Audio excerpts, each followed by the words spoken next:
Olá, boa noite. Hoje o Jornal da Justiça traz uma edição especial sobre um mecanismo do STF responsável por julgar com total transparência o maior número de processos que chega à Suprema Corte. Estamos falando do plenário virtual. Vamos entender como foi criado, a importância do processo da justiça brasileira e as principais decisões de 2024. O Supremo decidiu contra a interpretação de que as Forças Armadas podem exercer poder moderador no país. STF manteve decisão que prorrogou lei de cotas em concursos. Por unanimidade, ministros votaram pela manutenção dos símbolos religiosos em prédios públicos. STF formou maioria para manter a prisão do ex-jogador Robinho, acusado de estupro na Itália. Ministros do Supremo confirmaram liminar que liberou o pagamento das emendas parlamentares. O Jornal da Justiça desta terça-feira, 24 de dezembro de 2024, começa agora.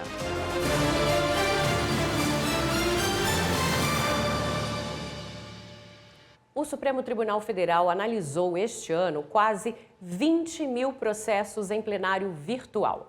A metodologia criada em 2007 para dar mais agilidade e maior transparência aos julgamentos da Corte já foi responsável por mais de 125 mil decisões. A repórter Evne Araújo tem as informações. O plenário virtual do Supremo permite o julgamento colegiado de processos e incidentes, como numa sessão presencial. Com a ferramenta, os ministros podem interagir, registrar votos e se manifestar sobre um caso. Advogados, Ministério Público e partes interessadas podem participar da análise, enviar sustentações orais, esclarecer dúvidas. E a sociedade acompanha tudo com facilidade. O acesso à justiça e à transparência são pilares do plenário virtual. A tecnologia começou a ser utilizada no STF em 2007 para análise da existência ou não de repercussão geral em um processo, ou seja, se o assunto daquele caso específico pode influenciar em outros que tramitam na justiça brasileira. 13 anos depois, em 2020, com a pandemia da Covid-19 e a necessidade de manter o tribunal funcionando, o plenário virtual passou a julgar todos os casos de competência da Suprema Corte. Desde 2007, os ministros tomaram mais de 125 mil decisões por meio eletrônico, quase 20 mil só em 2024. O tempo médio entre o início da tramitação e o julgamento no plenário virtual é de 4 meses e 12 dias. Os processos foram igualmente divididos entre os órgãos julgadores, 31% ao Tribunal Pleno, 35% à primeira turma e 31% à segunda turma. Os dados são atualizados em tempo real no portal da Transparência do Supremo. No STF, o aperfeiçoamento do ambiente deliberativo virtual contribuiu para um grande avanço. Foi possível que a Corte consolidasse o Objetivo de Desenvolvimento Sustentável 16 da Agenda 2030 da Organização das Nações Unidas, que tem como meta promover paz, justiça e instituições eficazes. Um dos processos julgados no plenário virtual foi o que decidiu que é a Justiça Federal que deve julgar violação de direito autoral envolvendo o Brasil e outro país. O caso teve repercussão geral reconhecida, ou seja, serve de parâmetro para casos semelhantes em análise. Vamos rever na reportagem da Marta Ferreira.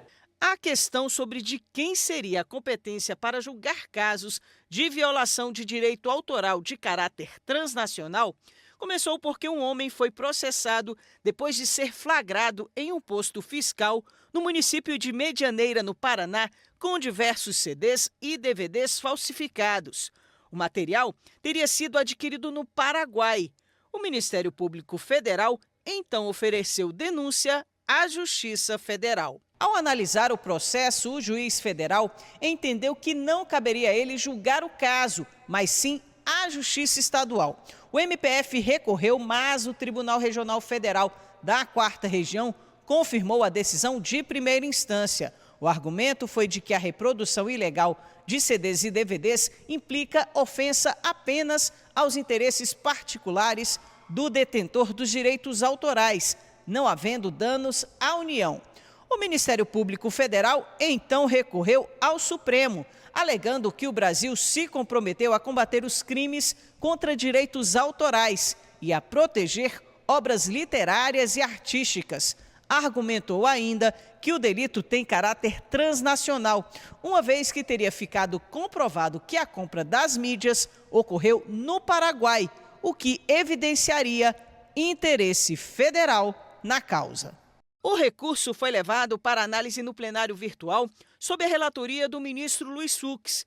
Ele reconheceu que cabe à Justiça Federal processar e julgar qualquer delito contra a propriedade intelectual, como no caso, com execução iniciada no Brasil e resultado ocorrido em outro país ou vice-versa. O relator concluiu que a competência da Justiça Federal se dá quando o delito envolve o Brasil e outra nação, ainda que o crime não esteja tipificado expressamente em tratado ou convenção. Isso porque o Brasil assumiu compromisso perante a comunidade internacional de proteger os direitos autorais.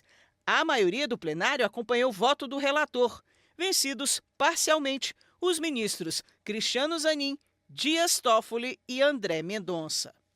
Em abril, os ministros do Supremo votaram contra a interpretação de que as Forças Armadas podem exercer poder moderador no país. A repórter Evne Araújo acompanhou a decisão no plenário virtual. Em junho de 2020, o ministro Luiz Fux concedeu decisão provisória para estabelecer critérios para o emprego das Forças Armadas.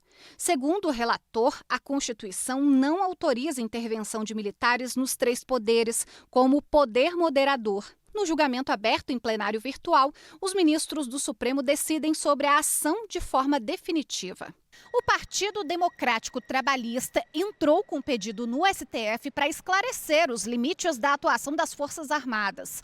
O PDT questionou a interpretação do artigo 142 da Constituição. No voto apresentado na sessão virtual, Fux reafirmou que a Constituição não prevê uma intervenção militar constitucional e nem encoraja uma ruptura democrática. O ministro também ponderou que o Brasil é um Estado democrático de direito, em que todo o poder emana do povo e é exercido por meio de representantes eleitos ou diretamente nos termos da Carta Magna. São esses os canais de legitimação do poder do povo. Qualquer instituição que pretenda tomar o poder, seja qual for a intenção declarada, fora da democracia representativa ou mediante desfazimento interno, age contra o texto e o espírito da Constituição. Os ministros Gilmar Mendes, Cristiano Zanin e Flávio Dino apresentaram votos com argumentos complementares. Decano da Corte, Gilmar Mendes afirmou que a sociedade brasileira nada tem a ganhar com a politização dos quartéis e tampouco a Constituição de 1988 admite. Cristiano Zanin ponderou que a expressão garantia dos poderes constitucionais não comporta qualquer interpretação que admita o emprego das Forças Armadas para a defesa de um poder contra o outro.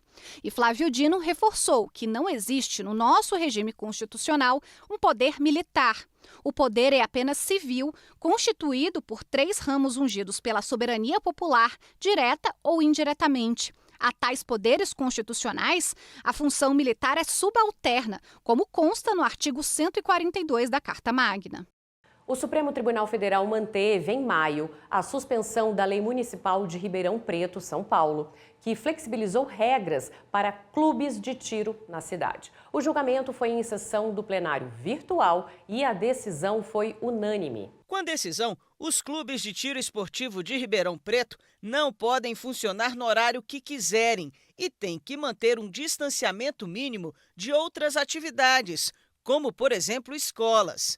O plenário do Supremo confirmou decisão do ministro Alexandre de Moraes, relator do caso, que em abril já havia suspendido provisoriamente a lei em questão por entender que a norma invade a competência da União. O ministro Alexandre de Moraes atendeu a um pedido feito pelo Partido dos Trabalhadores, autor da ação no Supremo, que questionava uma lei municipal de novembro de 2023. A norma estabelecia que as entidades e empresas destinadas à prática e treinamento de tiro desportivo de Ribeirão Preto poderiam funcionar sem restrição de horário e local. No voto, Moraes lembrou que a jurisprudência do Supremo é firme no sentido de que compete à União o controle da circulação de armas de fogo, implementando as necessárias políticas públicas para tal atividade. Alexandre de Moraes também destacou que a disciplina do horário de funcionamento e do distanciamento desse tipo de atividade foram reguladas pelo Estatuto do Desarmamento de 2003 e não cabe ao município criar novas regras. O relator concluiu ainda que a manutenção da legislação municipal geraria incertezas para as autoridades responsáveis pela fiscalização na adoção das medidas necessárias para cessar o funcionamento irregular das entidades, bem como na aplicação de sanções por eventuais descumprimentos. Os demais ministros seguiram o entendimento de Alexandre de Moraes. No mês de junho, o Supremo manteve a decisão que prorrogou a lei de cotas em concursos públicos. Por unanimidade, o plenário virtual confirmou a liminar do ministro Flávio Dino e manteve em vigor a ação afirmativa até que seja sancionada uma nova lei sobre o tema. A repórter Carolina Chaves tem as informações. A discussão gira em torno de um trecho da lei que estabelece 20% de reserva de vagas em concursos públicos para negros e o prazo de aplicação da política de cotas por 10 anos. O objetivo das cotas era reduzir a desigualdade racial. As novas regras estão no Congresso Nacional. Se aprovadas, ainda precisam passar por sanção ou veto do presidente da República. No Supremo, a ação foi apresentada pelos partidos Socialismo e Liberdade, PSOL e Rede Sustentabilidade. Na ação, os partidos pedem a prorrogação do prazo de vigência da lei por tempo indeterminado e a extensão da reserva de cotas também para os concursos públicos estaduais, distritais e municipais. No fim de maio, o relator ministro Flávio Dino, por liminar, determinou a manutenção da política de cotas até a definição de uma nova regra pelo Congresso. Essa é a decisão que está sendo submetida a referendo no plenário virtual da Corte. Na decisão, o ministro Flávio Dino ressaltou que é necessária a adoção de política afirmativa que, nos próximos 10 anos, torne possível aproximar a composição dos servidores da administração pública federal dos percentuais observados no conjunto da população brasileira. E a seguir, em decisão tomada em junho, o Supremo rejeitou o recurso apresentado contra a decisão do Tribunal de Justiça de Santa Catarina sobre o direito de uma pessoa transexual usar banheiros públicos. E você vai ver também que o STF manteve o marco legal do saneamento básico. A gente volta já já.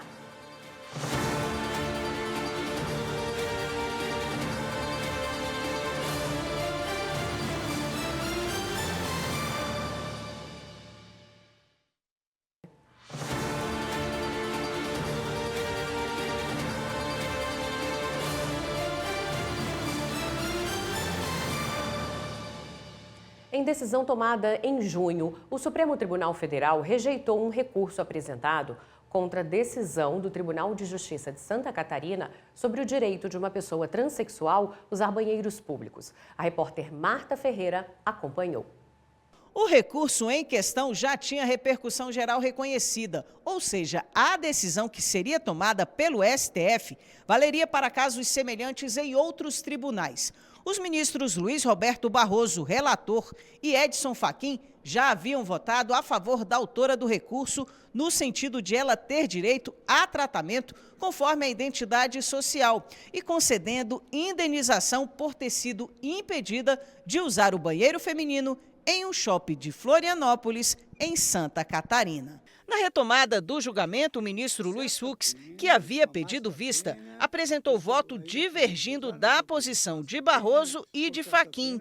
Fux entendeu que a repercussão geral do caso deveria ser retirada e que o recurso não deveria ser aceito por considerar que o processo não trouxe nenhuma questão constitucional e que, por isso, o caso não deveria ser julgado no Supremo.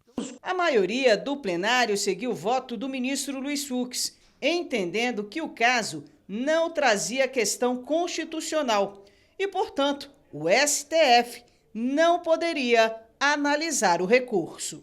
Eu sustento essa preliminar para negar seguimento ao recurso ordinário com fundamento no artigo 323B do Regimento Interno do Supremo, que permite que me manifeste sobre a ausência da repercussão geral, muito embora ela tenha sido votada.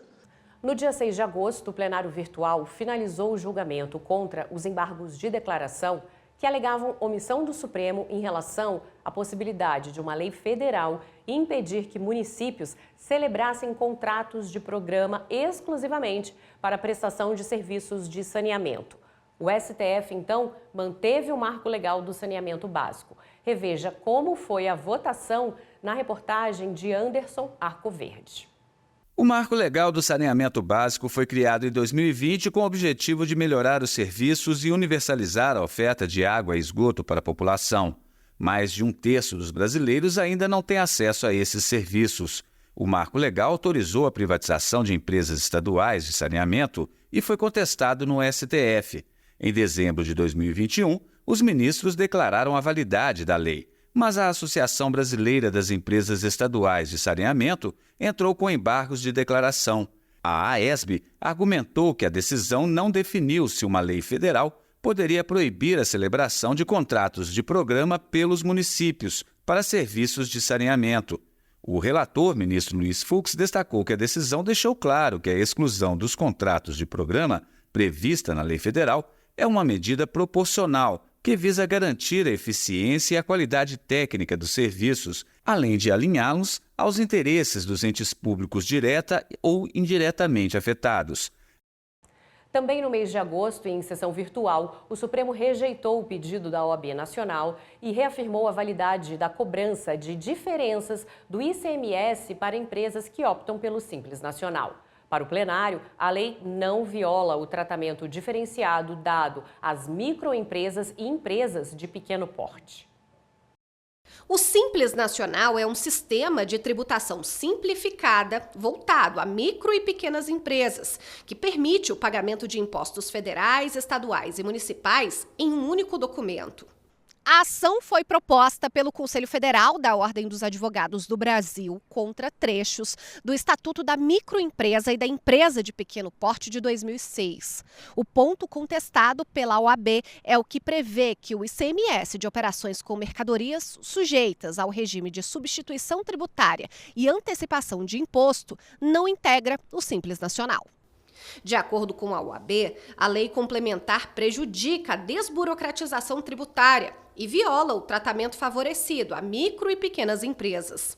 O ministro Gilmar Mendes, relator do caso, no entanto, negou o pedido. No entendimento dele, o acolhimento do pedido pressupõe a alteração pelo Poder Judiciário dos parâmetros e dos critérios utilizados pelo legislador na conformação do regime do Simples Nacional. O ministro lembrou que, conforme a jurisprudência do Supremo, a Justiça não pode incluir um contribuinte em uma situação não prevista na legislação, nem criar uma situação mais favorável a ele.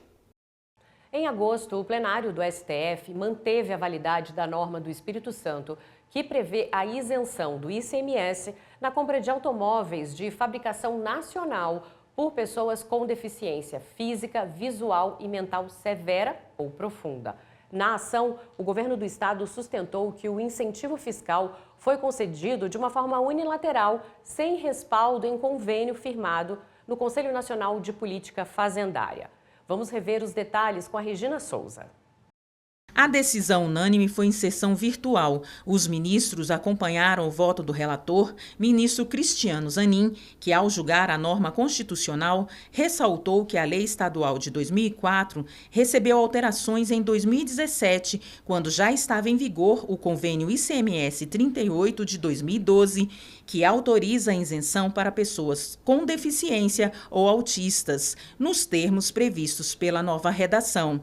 Zanin destacou ainda a necessidade de preservar a isenção por se tratar de um instrumento de política pública de natureza constitucional reconhecido pelo STF e que visa fortalecer a inclusão social das pessoas com deficiência. E veja a seguir, plenário virtual do Supremo reconheceu a constitucionalidade de lei do Distrito Federal, que regulamentou o próprio regime de previdência dos policiais civis da região.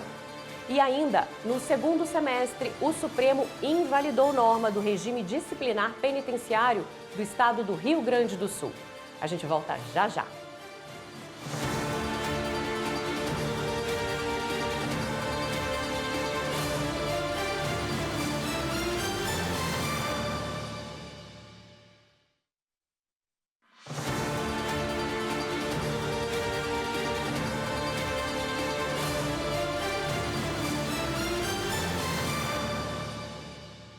O plenário virtual do Supremo declarou por unanimidade que é válida a contratação de, no mínimo, 5% de empregados com mais de 40 anos na administração pública do Distrito Federal. Mas isso deve ser estendido às chefias de família, sejam elas individuais ou conjuntas, masculinas ou femininas. Os detalhes com o repórter Pablo Lemos.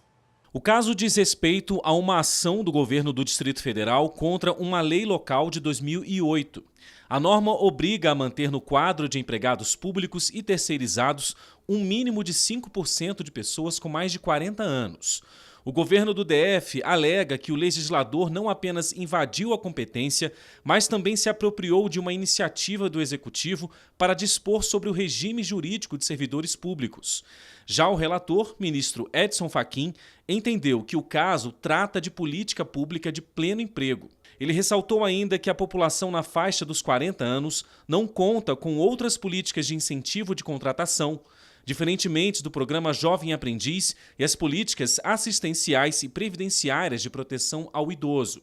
O ministro destacou que é necessário interpretar o caso conforme a Constituição, para que a referência chefe de família, prevista na lei distrital, seja substituída por chefia de família, não importando se é individual ou conjunta, masculina ou feminina. A mudança de expressão na lei do Distrito Federal incluiu uma gama de pessoas que formam as chefias de família, sejam homens ou mulheres.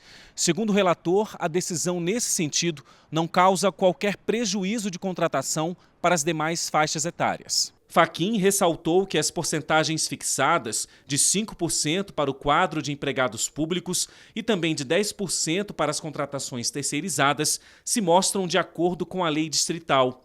Ele acrescentou que isso garante que a ação afirmativa não tenha reflexos negativos sobre outros grupos de trabalhadores. O Supremo invalidou norma do regime disciplinar penitenciário do estado do Rio Grande do Sul. O julgamento foi em sessão virtual, também no segundo semestre. As informações com a repórter Marta Ferreira. A discussão é sobre a constitucionalidade de dispositivos de um decreto do estado do Rio Grande do Sul de 2009, que trata da prescrição da pretensão punitiva nos casos de apuração de falta disciplinar no curso da execução da pena. O primeiro artigo questionado é o que considera extinta a punibilidade pela prescrição quando, a partir do conhecimento da falta, não ocorrer a instauração do procedimento disciplinar no prazo de 60 dias. Ainda segundo o dispositivo, nos casos de fuga do presidiário, o prazo começa a contar a partir da data de seu reingresso no sistema prisional. O segundo artigo em discussão afirma que o procedimento disciplinar deverá ser concluído no prazo de 30 dias a contar da sua instauração, podendo ser prorrogado por 30 dias em hipóteses de justificada necessidade. Uma ação proposta pela Procuradoria-Geral da República alega que esses dispositivos violam a Constituição Federal, uma vez que a matéria em questão é matéria de direito penal. Argumenta ainda que, diante da ausência de tratamento legislativo sobre o tema, a jurisprudência do Supremo vem aplicando, por analogia, o artigo do Código Penal que estabelece prazo prescricional de 3 anos. O caso foi levado para julgamento em sessão do plenário virtual. O relator é o ministro Nunes Marques, que votou no sentido de atender ao pedido feito na ação. O ministro destacou que as regras questionadas contrariam o disposto no artigo 22, inciso 1º da Constituição Federal, que estabelece ser competência privativa da União legislar sobre direito penal e processual penal. O voto do relator foi seguido pelos demais ministros e, assim, por unanimidade, o plenário declarou a inconstitucionalidade dos dispositivos em discussão. O plenário virtual do Supremo reconheceu, no fim do mês de agosto, a constitucionalidade de uma lei do Distrito Federal que regulamentou o próprio regime de previdência dos policiais civis. A ação que questionou o assunto no Supremo foi proposta pela Confederação Brasileira dos Trabalhadores da categoria. Os detalhes na reportagem do Pablo Lemos. Desde 2008, a Polícia Civil do Distrito Federal tem um regime próprio de previdência social. Todas as regras da categoria estão previstas em lei, bem como remuneração, criação e provimento de cargos. Mas essa norma vem sendo questionada no Supremo Tribunal Federal desde 2017 pela Confederação Brasileira de Trabalhadores Policiais Civis. O grupo defende, entre outros pontos, que somente a União possui competência para custear os vencimentos dos policiais por meio da criação de um fundo próprio. O relator do caso aqui no Supremo foi o ministro Luiz Fux, que entendeu que a lei local é válida. No voto, ele destacou que, embora a Constituição Federal tenha conferido à União a competência para organizar e manter a Polícia Civil, a Polícia Penal, a Polícia Militar e o Corpo de Bombeiros Militar do Distrito Federal, ela não excluiu tais forças de segurança pública do poder hierárquico do governador do Distrito Federal. Fux ainda ressaltou um trecho da Constituição sobre o assunto, em que diz que tal configuração explica-se não apenas pela importância estratégica desses órgãos e respectivas funções, como também pela debilidade arrecadatória do ente distrital para manter muitos dos seus serviços, fator que inspirou, inclusive, a criação de um fundo próprio para prestar assistência financeira ao Distrito Federal para a execução de serviços públicos. O ministro Luiz Fux acrescentou que a Constituição proíbe mais de um regime próprio de previdência social, além de mais de um órgão ou entidade gestora desse regime em cada região do país. O voto do relator foi seguido pela maioria no plenário virtual do STF. O Supremo Tribunal Federal invalidou em setembro uma norma do estado de Rondônia que autorizava os deputados estaduais a se afastarem por tempo indeterminado para tratar de interesses particulares sem a perda do mandato. Mais informações com a repórter Manuela Borges. O STF analisou uma ação direta de inconstitucionalidade apresentada pela Procuradoria-Geral da República. Em julgamento virtual, o relator da ação, ministro Edson Fachin, afirmou que o artigo 56 da Constituição Federal já prevê expressamente a perda do mandato parlamentar se a licença ultrapassar 120 dias nos casos de afastamento por interesse privado. O ministro explicou ainda que as normas sobre perda de mandatos e licenças fixadas na Constituição se aplicam também aos deputados estaduais. E as leis dos estados contrárias a esse entendimento são inconstitucionais. Os ministros acolheram a justificativa apresentada pela Procuradoria-Geral da República de que, em razão do princípio da simetria, normas estaduais não podem tratar de forma diferente um tema definido pela Constituição Federal. O relator destacou ainda que as normas constitucionais dos estados devem seguir os parâmetros nacionais determinados pela Constituição. A decisão foi unânime. Aqueles deputados que se licenciaram por mais de 120 dias durante a vigência da norma agora invalidada terão seus mandatos preservados. E veja a seguir, o Supremo decidiu que profissional de educação física precisa ter registro no Conselho. E ainda, STF formou maioria para manter a prisão do ex-jogador Robinho, acusado de estupro na Itália.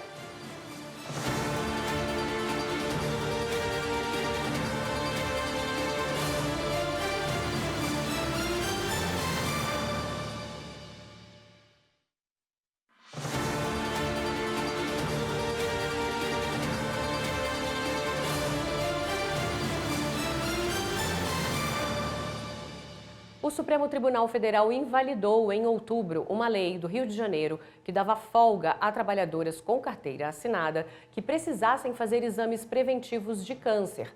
A Corte entendeu que esse assunto já é regulado pela CLT. As informações com a Evne Araújo. A Confederação Nacional da Indústria entrou com ação no Supremo contra a Lei Estadual do Rio de Janeiro em vigor desde 2008.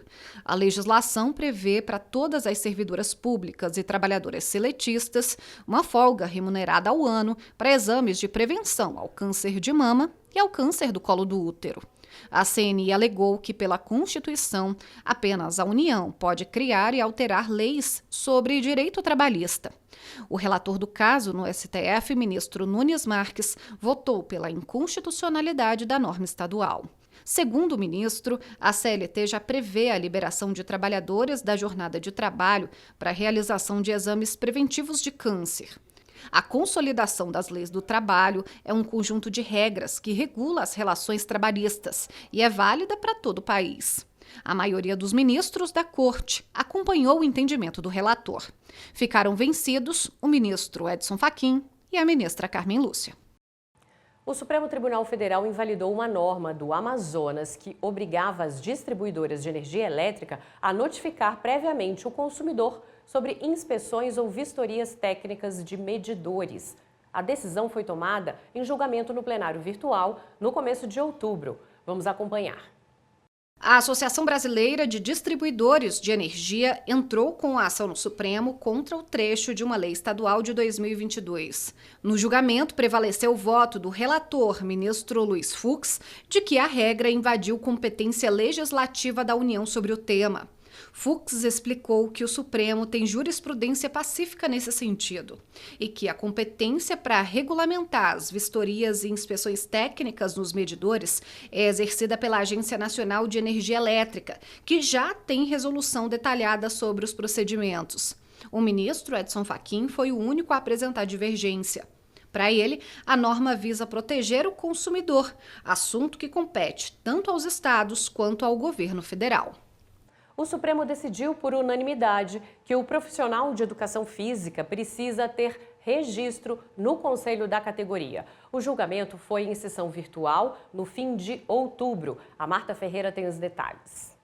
Com essa decisão, os profissionais que prescrevem treinos e acompanham a prática de exercícios físicos nos clubes, academias e parques, trabalhando de forma autônoma ou contratados, devem ser registrados no Conselho Federal ou nos Conselhos Regionais de Educação Física. É justamente o que estabelece uma lei de 1998 que regulamenta a profissão de educação física.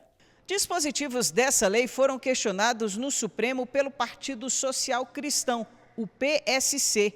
Um dos argumentos é de que a criação dos conselhos, sem uma definição clara das competências normativas delegadas a eles, fere os princípios da legalidade administrativa, da segurança jurídica e da separação dos poderes. Na ação, o partido alegou ainda que os conselhos têm editado normas que tornam privativas aos profissionais de educação física atividades ligadas ao esporte em geral, prejudicando a liberdade de ofício e o livre exercício de atividades econômicas, inclusive de academias e escolas. O caso foi levado para ser julgado em sessão no plenário virtual. O relator é o ministro Dias Toffoli.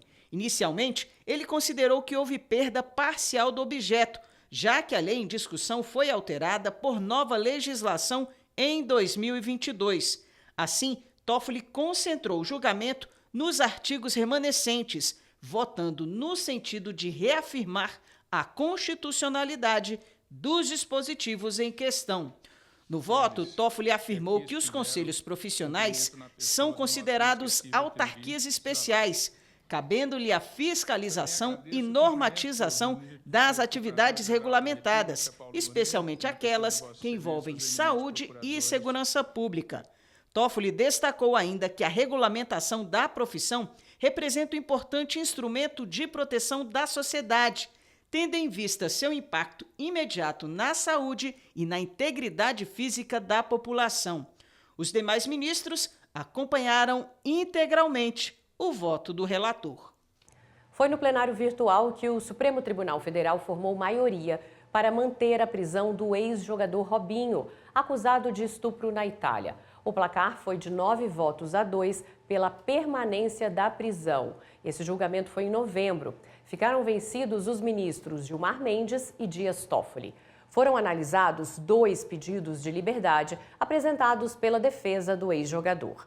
Os advogados alegaram que ele permaneceu solto durante todo o processo de homologação da sentença e não representava risco à ordem pública. A reportagem é da Evne Araújo. Em março deste ano, o Superior Tribunal de Justiça validou a sentença da Itália que condenou Robinho a 9 anos de prisão por estupro e determinou a imediata execução da pena no Brasil. O ex-jogador está preso em São Paulo, no complexo penitenciário de Tremembé. O relator é o ministro Luiz Fux. Ele já havia votado no sentido de manter a decisão do STJ. Para Fux, não houve qualquer ilegalidade na decisão. Segundo o ministro, a transferência da execução da pena está prevista na legislação brasileira e em tratados internacionais, dos quais o Brasil é signatário. O ministro Gilmar Mendes divergiu. Para o magistrado, o Instituto da Transferência de Execução da Pena passou a vigorar a partir da Lei de Imigração, em 2017, enquanto os crimes de Robinho foram cometidos em 2013. Assim, não deveria retroagir. Mendes destacou no voto que a melhor solução para o caso de que se cuida é permitir que os fatos que renderam ensejo à condenação advinda da Itália sejam objeto de persecução penal pelas instituições brasileiras. Robinho, de 40 anos, foi condenado por estupro contra uma mulher albanesa. O crime ocorreu em uma boate de Milão, na Itália, em 2013. A sentença definitiva saiu em janeiro de 2022 pela mais alta instância da justiça italiana. O pedido de homologação da condenação foi feito porque o Brasil não extradita cidadãos para cumprir penas no exterior. E a seguir, o Supremo decidiu que a intenção de cometer um ato ilícito é necessária para caracterizar o crime de improbidade administrativa. E ainda, STF manteve decisão que determinou ao governo a adoção de medidas para impedir que beneficiários do Bolsa Família usem o dinheiro do programa social para pagar apostas online. A gente volta já já.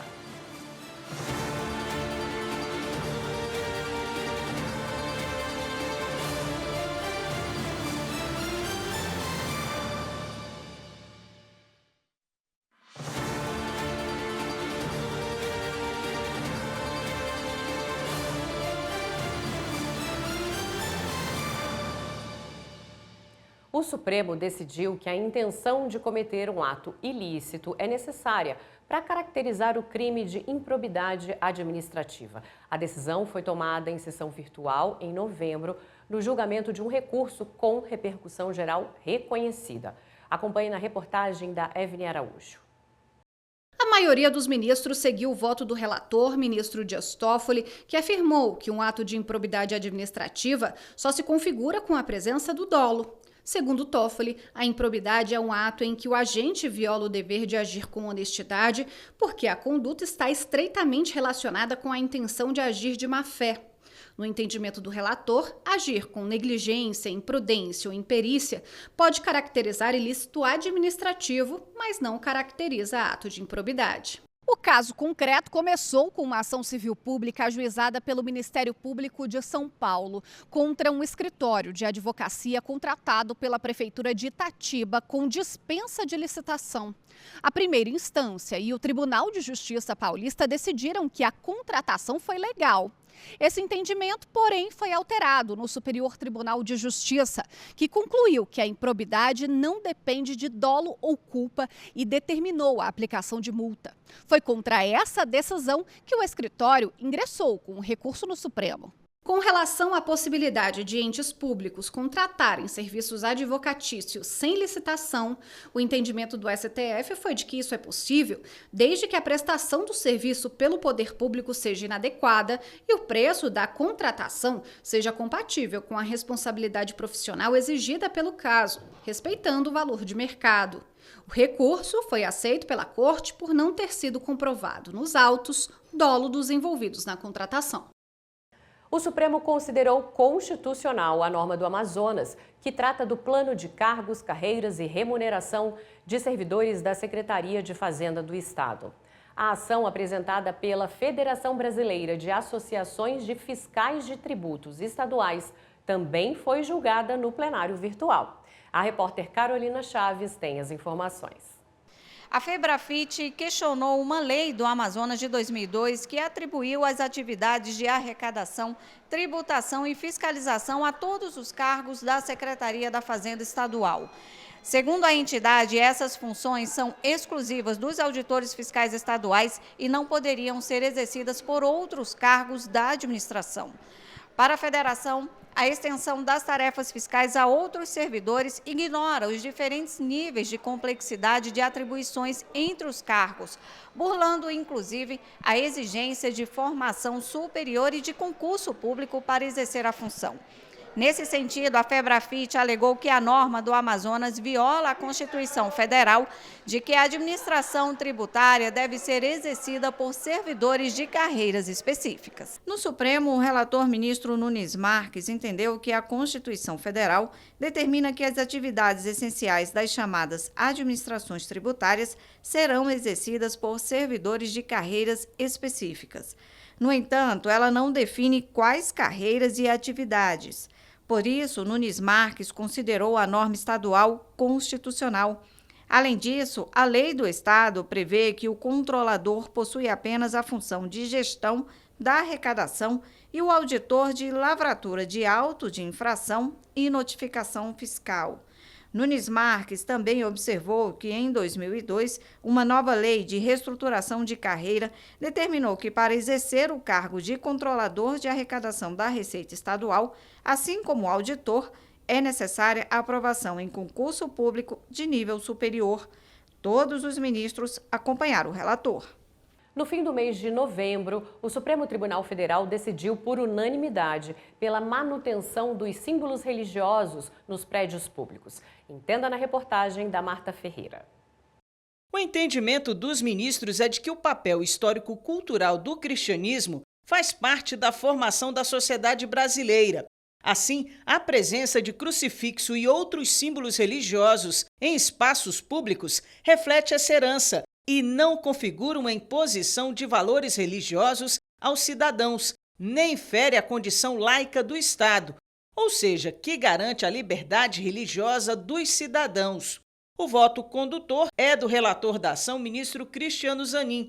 Ele destacou que a presença de símbolos religiosos em prédios públicos pertencentes a qualquer dos poderes da União, dos estados, do Distrito Federal e dos municípios, desde que tenha o objetivo de manifestar a tradição cultural da sociedade brasileira, não viola os princípios da não discriminação, da laicidade estatal e da impessoalidade. Essa discussão chegou ao Supremo porque o Ministério Público Federal entrou com uma ação que pedia a retirada de crucifixos, imagens e outros símbolos religiosos de prédios públicos da União e do Estado de São Paulo.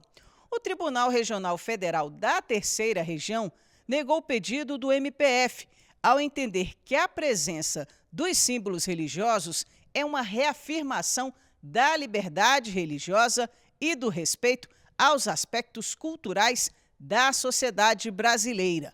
O MPF recorreu da decisão.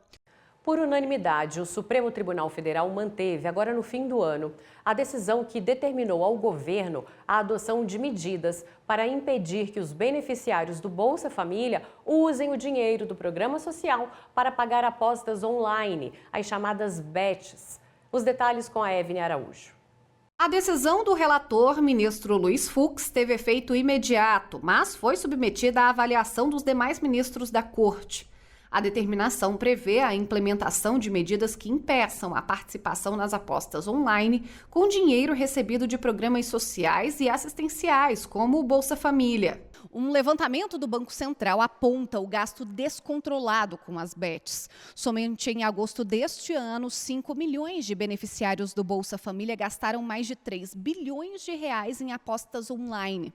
Na decisão do Supremo também ficou estabelecida a aplicação imediata das regras previstas na portaria do Ministério da Fazenda que proíbem a publicidade de sites de aposta voltada a crianças e adolescentes. A medida cautelar foi nas ações apresentadas pela CNC, a Confederação Nacional do Comércio de Bens, Serviços e Turismo, e pelo Partido Solidariedade, que pedem a inconstitucionalidade da lei que regulamenta as bets. Segundo as ações, a atividade viola os princípios do valor social do trabalho e da livre iniciativa. A CNC e o partido alegam que a falta de políticas e regras bem definidas sobre as bets tem levado grande parte dos brasileiros à compulsão pelo jogo, fazendo com que usuários fiquem superendividados, principalmente idosos e pessoas mais vulneráveis socialmente. Outro ponto abordado é a falta de controle sobre o acesso de crianças e adolescentes a esses jogos. Esse público é o mais impactado pela proliferação das apostas online. Por serem pessoas em desenvolvimento, crianças e adolescentes são mais suscetíveis aos prejuízos causados pelas apostas, pois não têm condições cerebrais de responder aos estímulos de jogos e de vícios como os adultos. De fato, a principal motivação para realizar uma aposta é ganhar dinheiro. Porém, somente uma pequena parte dos apostadores que já ganharam dinheiro com essa prática usam o valor com outros gastos fora do ambiente dos jogos. Ou seja, grande parte do valor total de apostas realizadas fica dentro deste próprio ecossistema, não retornando à economia local para ser gasto com o setor de consumo de bens e serviços. O ministro Flávio Dino sugeriu 2 ressalvas na medida cautelar. A primeira, para que o SUS, Sistema Único de Saúde, seja estabelecido como a instância regulamentar competente para dispor sobre transtorno de jogo patológico. A segunda, para determinar que o Ministério da Fazenda e o Ministério do Esporte editem norma regulamentar no prazo de 30 dias para restringir a modalidade de apostas por cotas fixas e resultados que possam ser manipulados por uma única pessoa. O ministro Gilmar Mendes também ponderou sobre as apostas por cotas fixas. Para o decano da Corte, é preciso um exame rigoroso dos fatos, levando em consideração os direitos fundamentais, mas também sob a perspectiva de prevenção a ilícitos penais, como lavagem de capitais. No começo deste mês, os ministros do Supremo Tribunal Federal confirmaram por unanimidade a liminar do ministro Flávio Dino, que liberou o pagamento das emendas parlamentares, desde que sejam observadas todas as medidas para garantir a transparência. A votação foi no plenário virtual. Acompanhe na reportagem da Carolina Chaves. A decisão libera o pagamento das emendas propostas pelo relator do orçamento, das emendas de comissão, que são elaboradas por um conjunto de parlamentares, e das chamadas emendas PIX, que permitiam a transferência de recursos diretamente para estados e municípios, sem necessidade de convênios. O ministro estabeleceu, no entanto, alguns requisitos para que os valores sejam rastreáveis e transparentes, permitindo saber de onde saiu a verba e para onde foi destinada. Para as emendas de bancada e de comissão, o parlamentar que propôs a destinação dos recursos deverá ser identificado no portal da transparência. Já para as emendas individuais, conhecidas como PIX, os valores só devem ser liberados depois da apresentação de plano de trabalho, com indicação do destino do dinheiro. O plano deve passar por aprovação do Ministério correspondente à área. As emendas destinadas a ONGs e entidades do terceiro setor somente serão liberadas após a publicação dos valores no site das próprias entidades. Nas emendas para a área de saúde, a liberação do dinheiro vai depender de orientações e critérios técnicos do gestor federal do Sistema Único de Saúde e de comissões com gestores estaduais e municipais. Também ficou determinado que as despesas com emendas parlamentares não podem crescer em 2025 e nos anos seguintes mais do que as despesas discricionárias do Executivo, nem ultrapassar o teto fiscal. As emendas parlamentares são verbas da União usadas para financiar obras e serviços indicados por deputados e senadores. O PSOL entrou com uma ação no STF questionando a falta de transparência nos repasses, o que ficou conhecido como orçamento secreto. Essa modalidade já foi considerada inconstitucional pelo Supremo. Na ação, o relator ministro Flávio Dino considerou a dificuldade para comprovar o uso correto do dinheiro que foi repassado, o que permitiria desvios. Os pagamentos dessas emendas estavam suspensos desde agosto, por decisão do Supremo. Flávio Dino destacou ainda que, em outubro do ano que vem, a Controladoria Geral da União deve realizar uma auditoria sobre a utilização dos recursos. O objetivo é encerrar definitivamente o chamado orçamento secreto. Também no ano que vem, serão feitas audiências periódicas de contextualização e conciliação e, se necessário, novas auditorias. Esta edição do Jornal da Justiça fica por aqui. Na sequência, você vai acompanhar o programa Artigo 5º. Uma ótima noite para vocês, Feliz Natal e até amanhã.